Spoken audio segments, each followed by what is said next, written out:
Good afternoon. I want to thank everybody who joins us. My name is Olha, and it's my pleasure to welcome you at Ukraine Media Center today. It's been 11 years of the war. Today is day 981 of the full-scale invasion of our homeland by Russian aggressor. And today the topic of our conversation will be the summary of the Third Parliamentary Summit of International Crimea Platform. So today we will be discussing what was going on there. We will talk about the results of the summit. So let me remind you that the summit was taking place in the capital of Latvia, Riga, and it gathered the representatives of 40 different countries. So let's talk about it in a little bit more detail. Joining us in our studio is Mezentseva, member of the parliament. Also joining us is Olha Skrypnyk, chair of the board of the Crimean Human Rights Group, and Alina Frolova, the deputy head of the Center for Defense Strategies and deputy minister of defense of Ukraine in 2019-2020. So, Ms. Maria, let's start with you. What were the main events unfolding in the fields of the summit? What were the key resolutions adopted, and what were the statements that were made? Thank you very much, first of all, for your attention to this important topic, because we really have understanding, we have a feeling that until this day, the topic of crawling aggression, the attempts to annex Crimea, is way more clearer for the most of the countries of the world and for the most of our partners. Well, you've said 40 countries of the world. That was the physical presence of the representatives, but generally the Third Parliamentary Forum of Crimea Platform gathered more than 70 participants. 18 countries, including 5 international organizations, such as Parliamentary Assembly of OSCE, Parliamentary Assembly of NATO, Interparliamentary Union, that comprises 162 countries and others. And we had an opportunity not only to timely communicate such important aspects as the victory plan, the clear 5 articles. We've started unpacking it and communicating it at the level of the parliaments and through the speakers, vice speakers, the heads of different committees of the parliaments of the world. We were able to communicate this information to their governments. We see that the president's tour over the Northern Europe, when Finland, Sweden, Iceland, and other of our partners supported the victory plan, we were focusing on that formula of peace that we stand for, that we keep standing for the third year, and other aspects of it. Also, what was important was the general addresses. The first summit was taking place in the year 2021 when the government officials were in focus, but still it's pleasant that the parliaments which adopt resolutions on Ukrainian Crimea and which talk about Article 4 of the Formula of Peace, the article that says about the return of all of the Ukrainian prisoners of war, both military and civilian, those that are held captive due to a number of reasons and premises. So we see a lot of opportunities for the members of different parliaments to pattern the cases of those who get illegal sentences. And we see on the examples of Nariman Jalal, who was supporting us, that even in a case of such a long sentence, you can be exchanged, you can get to the territory under Ukrainian control, and now he continues his advocacy campaign for his brothers and sisters from Crimea who ended up in the similar conditions. I think that the cultural aspect was extremely important during this Crimean platform, because there was a movie about the real history of Crimea demonstrated. It was translated into Latvian language, but I'm sure it will be demonstrated in a number of languages of the world. We've seen the countries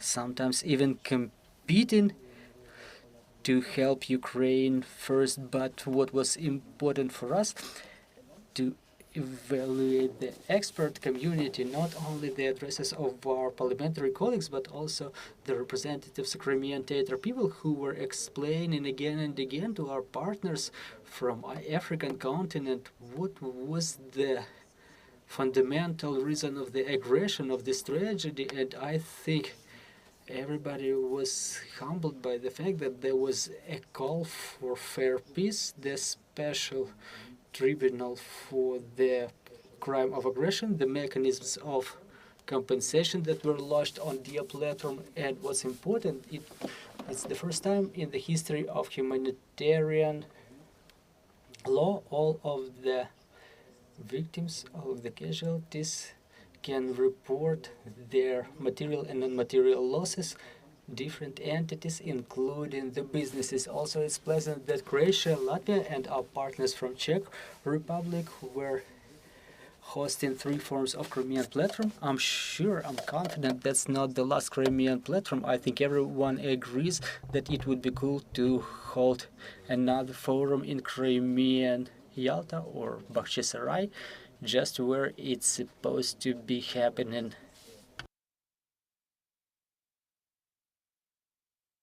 Talking about our bilateral meetings, there was more than 28 of them.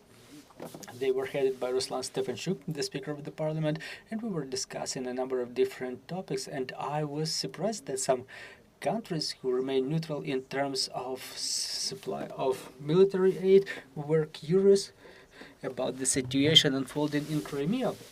Some of them were the meetings behind the closed doors, and we were able to openly share it with our colleagues why Ukraine is asking for long-range weapons. By the way, the resolution of Parliamentary Assembly of the Council of Europe, including 46 parliaments of the world, supported this resolution, and we understand our key partners, including our American partners, who are counting days to the elections, but still the war in Ukraine is continuing. The daily shellings of my native Kharkiv with guided aviation bombs and shelling of other cities of Ukraine, I think they should give our partners the sense of why we should stand united in defense of Ukraine. And the last thing I would like to emphasize is the status of invitation to the North Atlantic Treaty Organization. The representatives of all the countries who were present during the forum encourage each other for such action, and hopefully shortly we are going to have some result, and we should think about the prospect of the real membership, because it's not only a matter of the security of Ukraine, but the security on a global scale. Ms. Maria, talking about the official statements made by the representatives of our partner countries, how can they be divided by topics? What have you sensed? What were the topics mostly touched upon by our partners, and what topics should be reinforced as they've faded a little bit, so to say? Well, it was good to see the representatives of Indonesia, Malaysia, Tonga, Latin America, Argentina, the African continent was represented quite powerfully. What I've seen in their speeches is that understanding of not only of the fact of violation of United Nations Charter, but of the fact that the international law should respond accordingly, not only adding with 4 warrants to Maria Lvova below, but the work with International Criminal Court should be identified, as well as the humanitarian dimension. We know that currently Canada is heading the coalition for return of Ukrainian children, and there was an official meeting recently in the Canadian capital. We understand that the matter of specific stories, specific events, the stories of the real families should be standing in the first plan. Otherwise, everybody understands that if we bring 1 child per day, well, it's gonna be less than 20,000 deported children. But just like the First Lady mentioned, it will take us 50 years. We don't have that much time, but when it comes to both military and civilians held in captivity, that's topic number 1. The President set the task to involve as much international partners as possible to patronate some specific brigade, to let it be some specific person and the story behind them.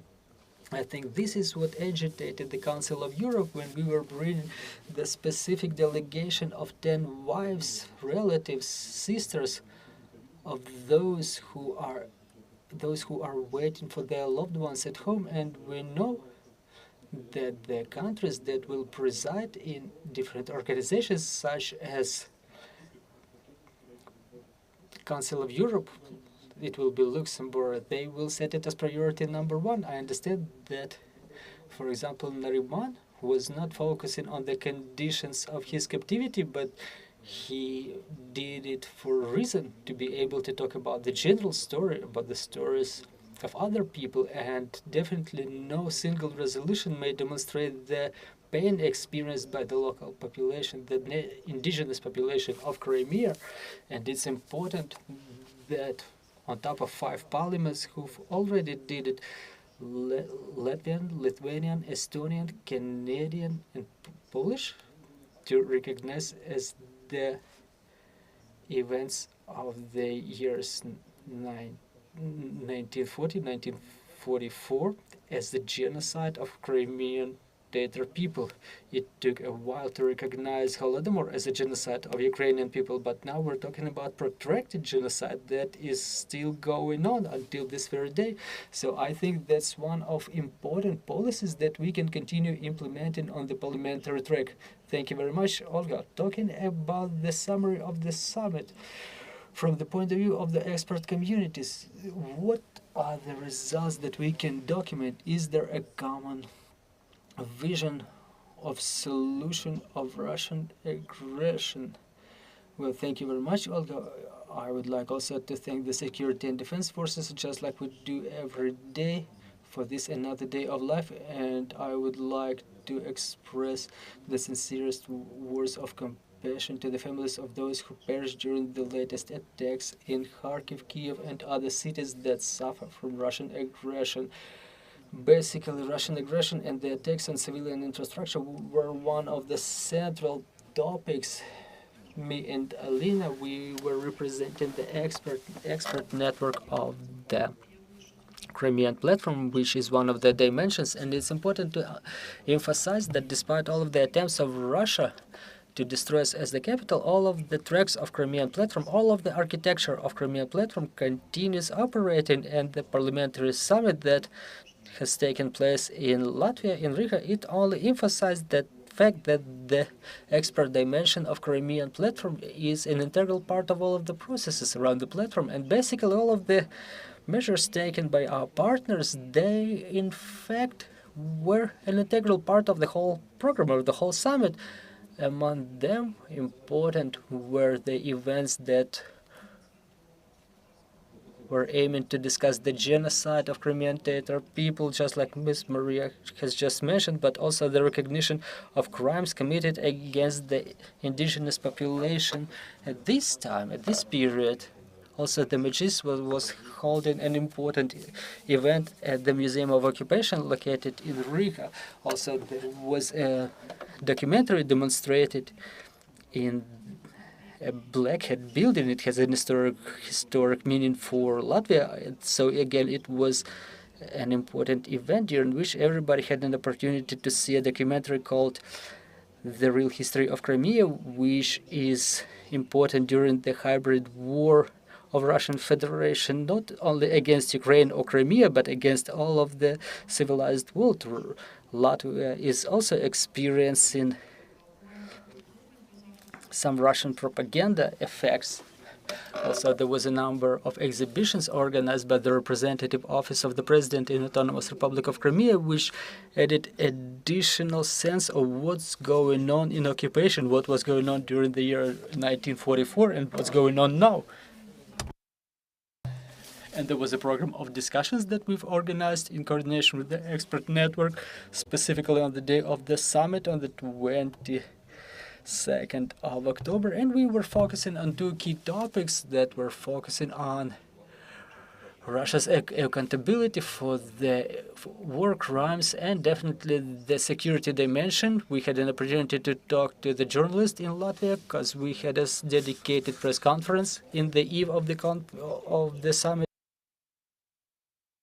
that was devoted to the Crimean journalists in occupation. Now at least 19 Crimean theater and Ukrainian journalists are behind the bars pursuant to fabricated sentences, and we were trying to draw the attention of the partners to the violation of the freedom of speech. It's important because we see that Russian language content is very influential in Latvia, but also in other countries. We've seen it with our own eyes that the youth frequently chooses the Russian language, and it's a problem for Latvia as well. They already are working on it. I think that interparliamentary cooperation that Ms. Maria has just mentioned helps to work with this program. There's a lot of myth, and it's clear that myth is central to all this mythology of Russian Federation that they try to impose to a number of countries, including Latvia. So the events around the summit and the summit itself was a powerful media space to debunk all those myths.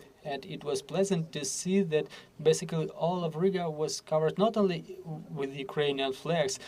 This is what happens there within the last 3 years, but there were flags related to Crimea, Crimean Platform, and it was drawing the attention of all of the locals to those events. And let me finalize it with the statement that it's important to continue this cooperation between parliamentary and expert dimension, because Bogdan Bernatsky was also having a speech during the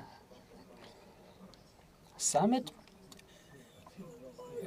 He was talking about reinforcement of sanctions, and I think that the powerful words of Nariman Jalal during plenary session and also during one of the expert discussions about the criminals and why is it important to document every single crime, every single person involved, basically not only Putin, but every single FSB officer, every single investigator should be documented. The responsibility for the investigations will be put on our country, on Ukraine. It's up to us. But also the experts were saying that for the time being, the international community also has a lot of influence, and basically international law, including international criminal law, depends on the scale of what the countries invest in, what they've supported on the level of resolutions, charters, and so on. We have a number of countries who investigate the crimes committed by Russian Federation within the framework of universal jurisdiction. It's a big plus for us, but the coordination is still not sufficient. We were able to hear to our Latvian partners who work with the topic of international criminal law how difficult it will be for Ukraine to overcome this path, but they all recognize that Ukraine has walked a long path already. Currently, we have more than 100,000 cases opened in relation of war crimes committed by Russia, and it's clear Ukraine won't be able to investigate it all by itself, so all of kinds of the support, both experts, including expert support, is important for us as Ukraine, and it's important to talk about the lack of bias in Ukraine. We really investigate the real war crimes committed by Russia. And the last statement, in my opinion, that was related to the expert discussions related to the justice was that we're still lacking the common ground, common position to understand what, in fact, is the crime of aggression and what the mechanisms that we can use to hold Russia accountable not only for the crimes against humanity, but also for the crime of, hold it accountable for the crime of aggression, because it's basically the key crime that was committed by Russia, by Russian Federation, specifically in Crimea. That's why Crimean Platform is an important platform to discuss it. Also, I would like to thank the government of Great Britain, which supported the events of the activities of the expert network, who continue reiterating their strong position as violation of human rights in Crimea. And I'm happy to answer all of the questions in case they arise. Alina, the security track is important during Crimean Platform. So how did the opinion of international security expert community changed to ensure the security in Europe? Good afternoon. I wanted to start with what my colleagues have just said. Maria has said that Crimean Platform is one of the most clear formats. So when the Crimean Platform was starting, the idea why it emerged was that nobody wanted to talk about Crimea. Everybody was talking about Donbass, and everybody was putting Crimea somewhere in a remote drawer. And that was one of the attempts to draw more attention to Crimea. And the fact that this format is clear, that it's a working format, and that it's a format that the international partners want to continue to discuss, it only tells us that we should invest more in the long-term things for Ukraine. We understand we want the solution right here, right now, but the life is such that it requires more work, sometimes invisible work by the deputies, by the state that invests certain efforts, also some efforts on part of the experts. It cannot be measured with days, but it's important, it does work. And you know, even during the summit, the presence of different faces from different countries, well, uncustomarily different countries, I would say. So it was something that you could sense, and it was a positive shift. So let me remind you, Crimean Platform has 3 dimensions: a government, parliamentary, and expert. And we were saying that the parliamentary dimension is probably the one that attracts more countries. It's the most visible because the number of participants is growing, the clearness of discussions is growing, the number of resolutions taken by different parliaments is growing. The experts can talk more openly, they can describe the situation in harsher tones, they can provide more ground for speculations by the politicians. And this year we had politicians present in the summit, because sometimes there is a gap when the expert community works just for themselves without the presence of politicians. But this time we had politicians who were listening, who were taking part in the discussion. And obviously the topic of the expert panel was dedicated to the Black Sea security, but we still understand that now the war is getting global on our continent, and we cannot separate land from the sea. So we were discussing it as well. I think that we've made it, expanding the framework of this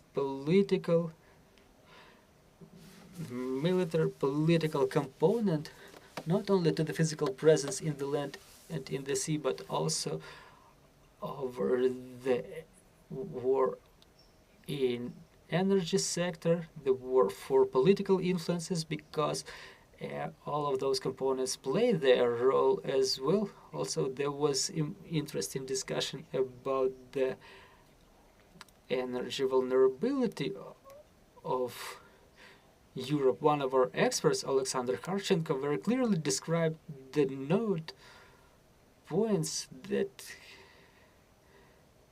can be targeted. You know, even such weapons as rockets or missiles will not be necessary, but just sabotage actions can leave European power grid without electricity for a number of days.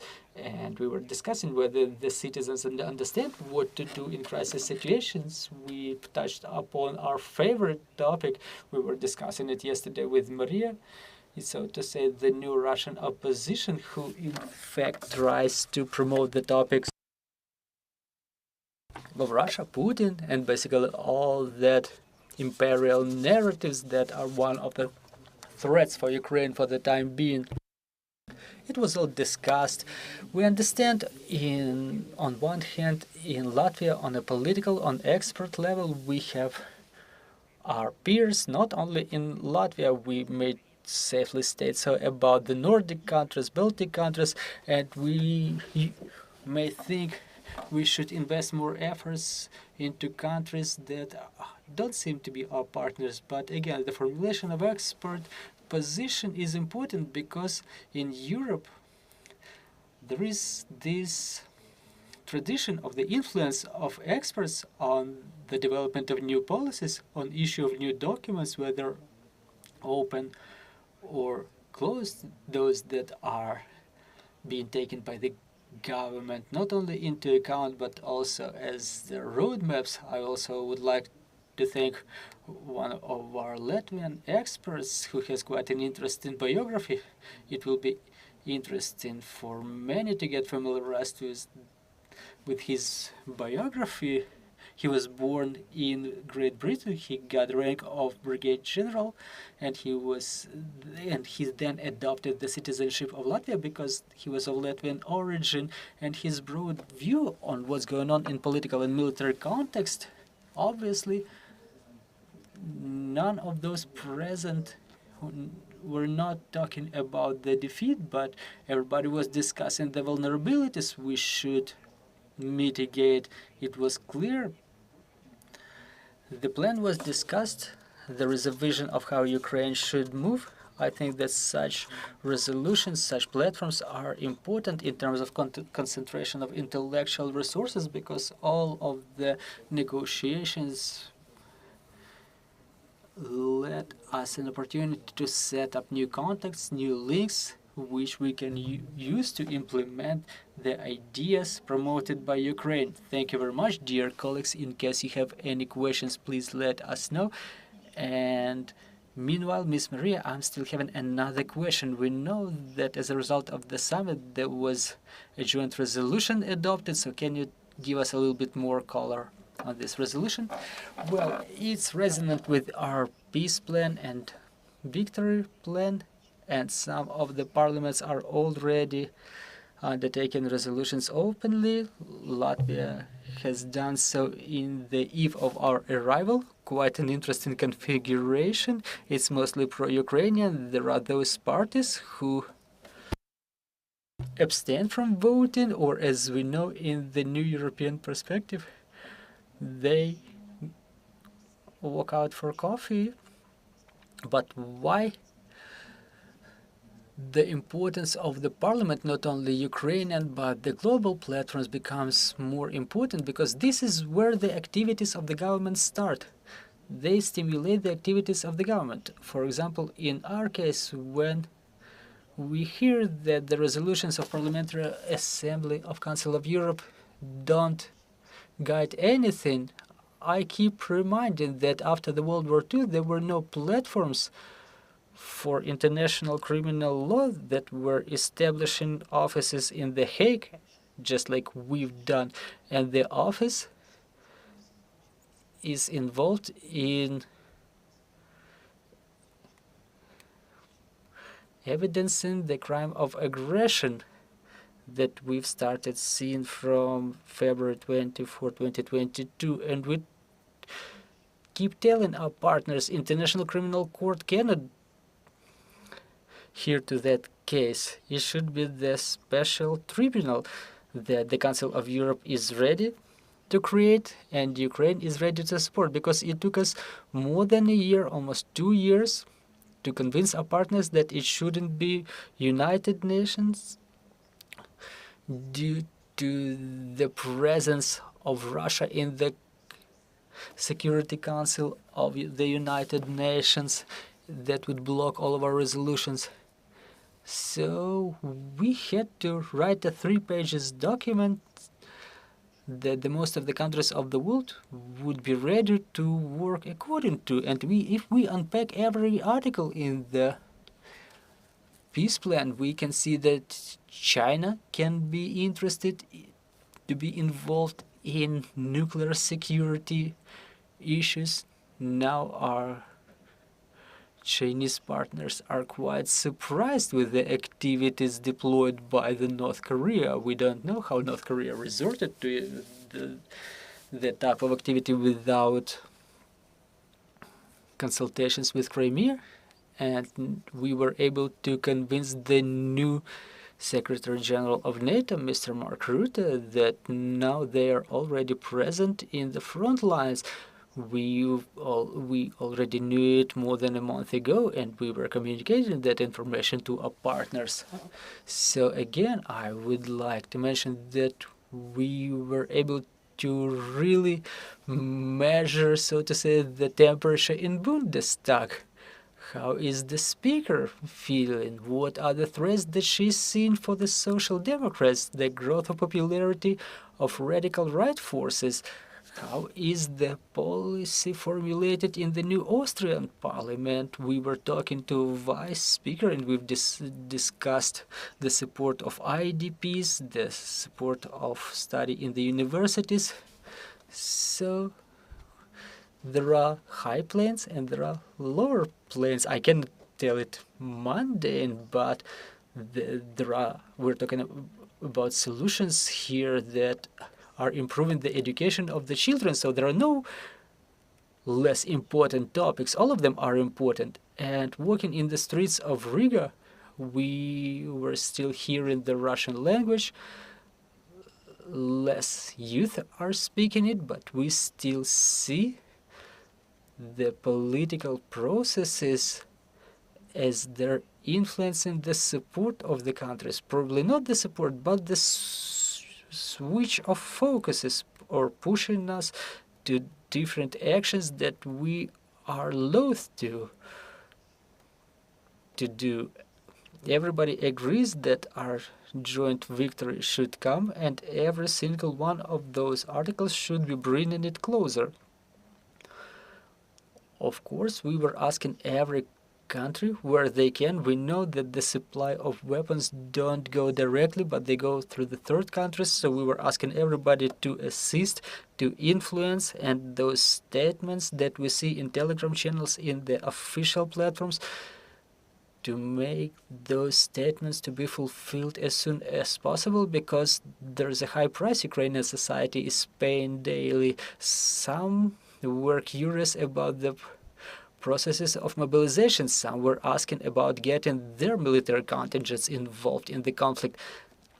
That's why security, the occupation, humanitarian policy, just peace, and basically all of our pillars that we work on, all of them were discussed. For us, it's difficult to run on a number of tracks simultaneously, but we've demonstrated to the world that within 2.5 years you can rewrite rules and procedures, you can read the regulations of international organizations in a proper way, and at the same time we were witnessing BRICS summit in Russia. We've seen the infamous visit of still active Secretary General of the United Nations. I don't know why would people do mistakes like this in the end of their career. I think that he probably went all in, but the world didn't perceived it in quite a negative way. So our approach to reformation of such gigantic organizations, 193 countries, obviously we appreciate the input of all of the United Nations organizations that help us here on the ground, but we have a lot of questions about the efficiency and functionality of the United Nations organization itself. That's why we will continue touching upon the issue of legitimacy of presence of Russia on the Security Council of United Nations organization, and we will continue working on genocide resolutions. We can't wait to see the new prisoner exchanges, and today we're celebrating the anniversary of Ukraine joining this charter of the Council of Europe. And next year we will celebrate the 30th anniversary of our membership in the Council of Europe, and we already have an agreement with Crimean artists, film directors, active part of the Crimean theater community, that we will have a number of joint activities And I think that lack of understanding of our culture and history, including Crimean theater culture and policy, was a premise for this aggression. That's why we should continue talking about this, to continue proving the importance of what Russia was trying to rewrite all this time. And the last question to all of you: what are the further steps planned within the framework of Crimean Platform? Well, one of the steps is the following annual steps, the Parliamentary Summit. We don't know what will be the next country hosting the summit, but on top of that, we continue our expert track. The next year we will hold expert forum that we hold in Kiev. We invite experts from different countries to Kiev. It's important for us to demonstrate how Ukraine and the civil society is living during the war, how everybody continues working. So basically all of the activities that we've planned are still in our plan. I think Ms. Alina may add a little bit on the security track. Well, the third event within the framework of Crimean Platform is the Black Sea Security Forum. It will be the third one. And unfortunately, due to security reasons, we cannot hold it in Kiev, because we try to involve as much representatives of the commands of the navies of different countries, not only Black Sea Basin countries, but all of our partner countries. That's why we're currently in the situation when we're picking a partner country. Let me remind you, the first summit was taking place in Romania, the second one was taking place in Bulgaria this year, and in April, somewhere in April next year, we will hold the third Black Sea Security Conference that in its majority will be dedicated to hard security, conversations about the sea, about the security, about the future of the forces, about the future operations, but it will also include political component, because those things are integral. I would like to thank you for this conversation. Alina, Frolova, Maria Mezentseva, Olha, Skrypnyk, thank you very much. I would like to thank the security and defense forces on behalf of all of our team for this opportunity to hold events like this. We continue working together for our victory, and glory to Ukraine, glory to the heroes.